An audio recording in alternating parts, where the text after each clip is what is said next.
రాహుల్ గాంధీ ఆ రోజు ఇచ్చిన హామీ ఏంటంటే 2 లక్షల ఉద్యోగాలు తక్షణమే 2 లక్షల ఉద్యోగాలు మీకు ఇస్తా హామీ అని చెప్పి కాంగ్రెస్ ప్రభుత్వం నండెట ముచ్చిన ఈ కాంగ్రెస్ ప్రభుత్వం గుర్తుపెట్టుకోవాలి. ఈరోజు రాహుల్ గాంధీ కోమలో వెళ్ళిండా?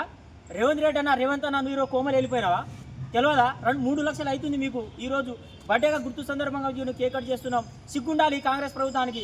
2 లక్షల ఉద్యోగాలను 3 సంవత్సరాలు కాలయాపన అవుతుంది. ఇక 3 సంవత్సరమే ఏమిస్తారు మీకు? సంవత్సరంలో అంటే ఇట్నే ఇచ్చుకుంటా పోతే ఇట్నే అవుతుంది కాలయాపన. నిరుద్యోగులు అంటే తెలంగాణ రాష్ట్రంలో ఉద్యమాల గడ్డ.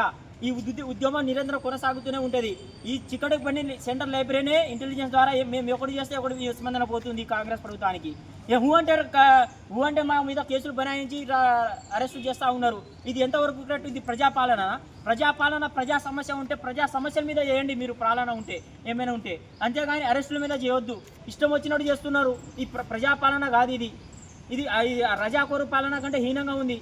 ఎప్పుడు పొద్దున 5ంటికి రూమ్లలో వస్తున్నారు, హాస్టల్లో వచ్చి మా విద్యార్థులు చిక్కడపల్లి లైబ్రరీలో సిటీ దగ్గర లైబ్రరీలో వచ్చి శాంతియుతంగా మాకు అక్రమంగా అరెస్ట్ చేస్తూ ఉన్నారు.